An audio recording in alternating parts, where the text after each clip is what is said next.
Do you want to know how you can turn off the comments of the Bing community? If yes, then this video is for you. Hello and welcome to AI Basics. It's your host back again with yet another interesting tutorial video. In this video, I'm going to teach you how you can turn off the comments of community in Bing. Go ahead and open Bing, which is on your phone. Now, click on the profile, which is on the left hand side of your screen on the top corner.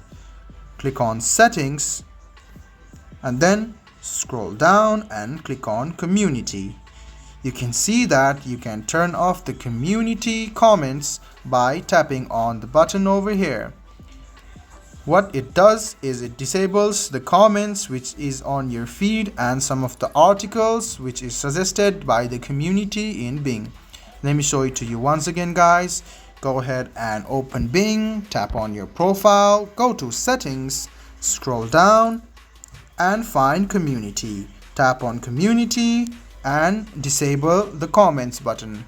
This way you will not get any kinds of comments of the community in Bing, and you will not get any kind of articles as well. I hope this video about how you can turn off comments of community in Bing was helpful for you. If you still have any kind of confusion, please do mention us on the comment section down below. Like the video, subscribe to the channel and do hit the bell button for more.